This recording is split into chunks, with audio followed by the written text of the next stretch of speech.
we like to report before we go into the elected officials reports. NEWNC is seeking sponsors for their All-Star game on the water. That's Saturday, June 23rd. We have John Romano here, who would be the one that you'd like to talk to if you want to provide any sponsors. This is a great event. Everyone's obviously welcome to come and attend, especially families. It's a good night of baseball, and certainly we appreciate all the help from the neighborhood in terms of not only sponsoring the teams, but events like this. And it's crucial to the kids and the success of our program. So if you have any questions, you can certainly ask me or maybe John will stick around after for those. But if you need any contact information, again, just ask me and we can help you out there. The Ringo Street Hockey Tournament yesterday was a big success. We had great weather. All the proceeds benefit the Fund for Autistic Children, who actually benefit all of their proceeds, or use all their proceeds to benefit families that are with autism and those on the spectrum. So it's a great organization. We're happy to be a part of it. It's a great success. I know they're still running the final numbers, and you might see that's why I'm sunburned pretty good. It's a long day, and a good day. So, and I don't want to talk about it too much because to my right, someone lost in the finals. But we're happy for the repeat champion, Bobby G's Blackhawks, to take it down again. So congrats to those guys, and congrats to Justin, Sal, Mike, and Anthony Pettis for the great tournament. Finally, Mirabella does open this Saturday. There's different time limits, different ways to apply, so you can see all the information out front before we leave today. We'd like to see it down the full this Saturday. And then the last thing before we turn to elected officials, Carmen has an announcement. Just a quick announcement. This week we are celebrating St. Anthony Award event from St. Leonard's Church. We have a Federation of St. Anthony Saturday morning at 9 a.m. This week on Wednesday, starting at 9 a.m. we have St. Anthony, blessed bread and holy oil. Then at 5 p.m. we have the high mass at St. Leonard's Church, followed by the procession 6 o'clock. 7 o'clock. Transmiss all St. Leonard's. Great. And first turn to Marie Lanson from the Office of Human Services. Hey everyone, I'm sorry about my voice. I think you can tell she was at the tournament yesterday. So. A couple of announcements from Mayor Walsh's office. First, Mayor Walsh has announced applications for the 2018-2019 Spark Boston Council. Spark Boston is a group of young professionals from the ages of 20 to 34. It's a volunteer group. They work with the city on different initiatives. I know Tina Natali, who's on the council, was a great member of the Spark Boston Council. So if you're interested in applying, ages 20 to 34, you have to live in the city of Boston. Hopefully we'll get some people that live in the North End, so it's well represented. And any more information you can find out at boston.gov/spark. Secondly, this week the mayor has announced planning initiatives in the downtown, East Boston, Mattapan, Newmarket, and also Brighton neighborhoods.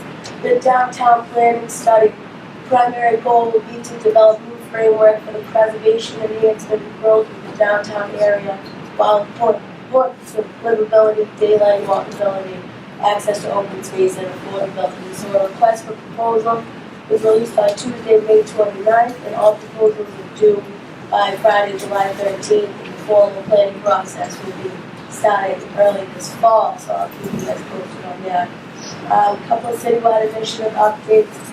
First and foremost, I know 2 weeks ago it was move-out weekend. It was also the 5th week, so there was no mock street sweeping, so the streets were a little dirtier than usual. There was some trash that was put out, so in response, the Public Works Department is taking these steps and will ensure the upkeep through the busy tourist season and throughout the summer. So we now have 2 full-time Hopies assigned to the North End. They'll be there permanently throughout the summer and until the winter season comes. We also have weekend Hopi coverage that will be set up in the North End throughout the summer.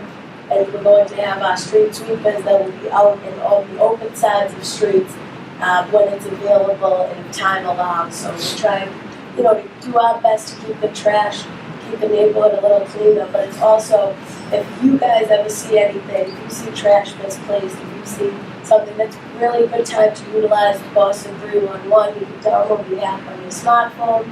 You can call into 311, or you could go onto the website from boston.gov/311.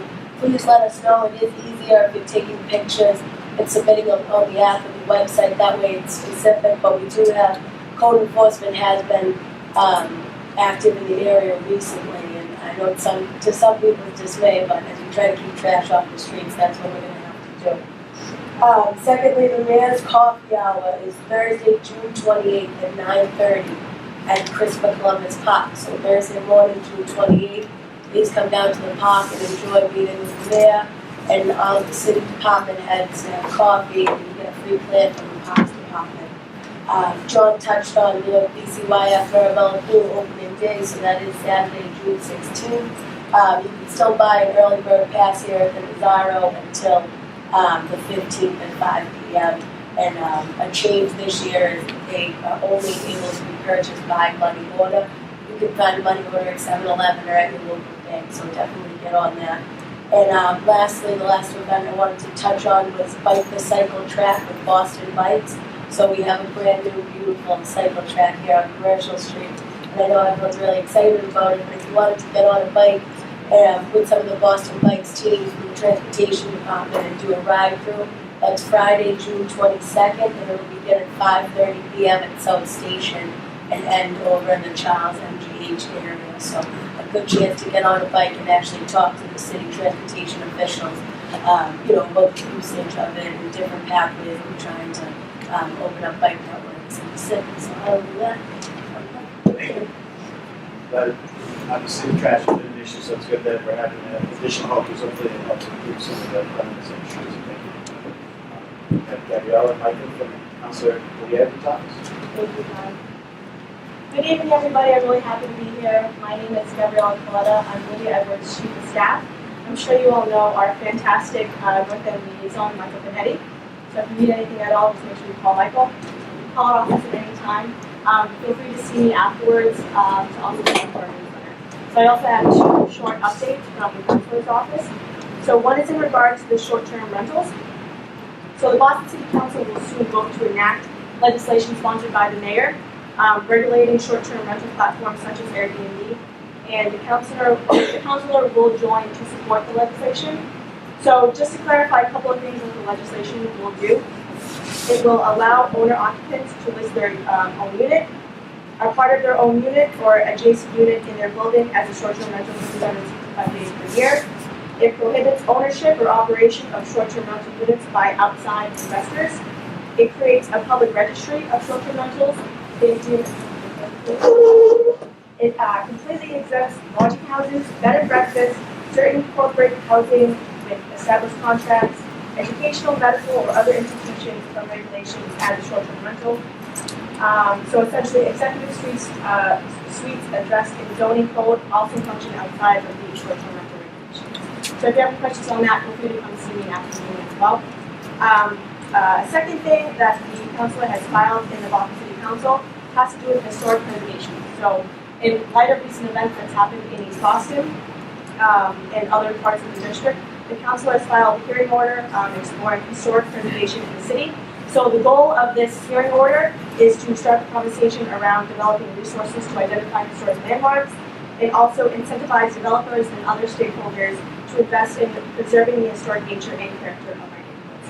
So there's a bunch of other stuff that's going on in regards to the budget. I know the council has also lobbied to get more trash filters in the North End, so we're thrilled to hear from the mayor's office that there's going to be an additional trash filter. But if you'd also like to hear more about that from me, again, please come see me. We also have a newsletter. You can sign up on Facebook, and I will also make sure that I have a sign-up sheet. Just a quick question. So, couldn't quite hear you. I heard you are, if you own your own property, you can rent it up to a year and no rentals by outside investors. So therefore, you couldn't rent it and then sublease it out. Is that the long and short of it? Yeah. Okay. Very good. Thank you. Thank you, Gabriella. We have Patrick Linus from State Representative Michael Booth's office. So you guys just here to listen tonight. Nothing to report. Thank you, and Luigi Natale of Senator Joe McCourt's. Yeah, just to listen, guys. I can't see anybody else back there, but that was somebody. All right, thank you. we did have a discussion tonight for some of our committees, the public safety agreement, that we're still trying to figure out where we'd like folks to sit and who has interest, but we do have one announcement. It's a new committee, but in response to, we obviously hear a lot of complaints about dog waste, and are certainly looking into how to ameliorate those concerns and issues in the neighborhood. One group that does, I think, a great job in making sure that folks are notified, giving them bags for proper disposal, etc., is rough. So we thought that we could work with them, and anytime you can get more people to fight a cause, I think the better it is. So as a result, we're happy to announce Ashley will be our liaison to RUP. So in her new role, she has a couple announcements.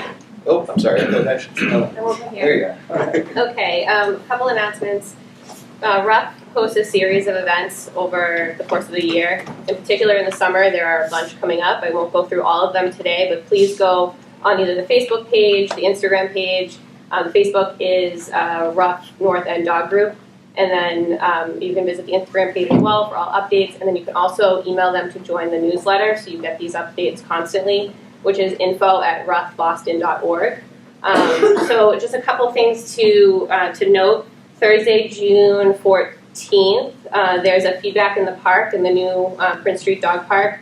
Any questions, concerns, feedback that you have for the group, please feel free to come by and address that with RUP. They'll be there in attendance. The other thing we're really excited to announce is we're going to do a North End Yappy Hour.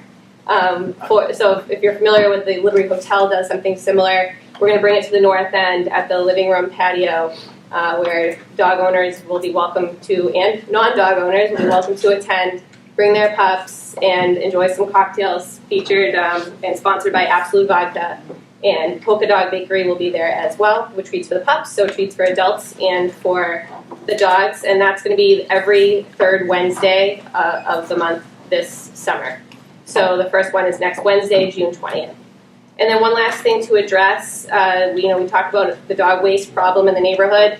The RUP is very responsible with this, but it takes the dog owners to also be responsible. We can't pick up everybody's dog waste. So we do ask that you do your part and carry bags around with you. That being said, there are dispensers around the neighborhood that have dog waste bags. Please don't take advantage of that. They're not that cheap when everybody's using them. Please carry them around with you.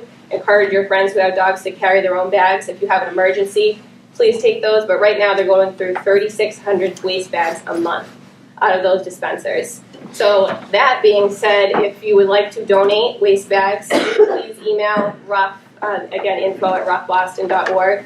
They'd be happy to take donations of the waste bags. They'll let you know which ones they use. But again, just be a responsible dog owner and come to the park on Thursday if you have any feedback. Great, thank you. And then before we start the agenda, there was a few changes to it, so you might notice that 97 Salem is not on it. That's been pushed back indefinitely until we coordinate a little bit better in terms of figuring out when we'd like to have them, as well as the Starbucks and any remodeling over at 198 Hanover. So we're in discussions with the folks involved, and certainly we'll have them on the agenda when we feel it's appropriate to have it in a manner that we can discuss it. However, we do have a couple other changes on the agenda that is set before you, notably Moon Street and Sheep Street. They're just going to be swapped, so we'll hear from Sheep Street first. And then we do have Commissioner Buddy Christopher here from ISD, and he's going to start tonight for the chat, even though we typically have those community chats at the end of the evening, because he has another engagement. So with that said, we join you to not only take part in this discussion, but also if you did have feedback on some of those items that I discussed earlier that are no longer on the agenda but like to discuss them, you can certainly bring that up towards the end of the meeting, and we can address them appropriately. So.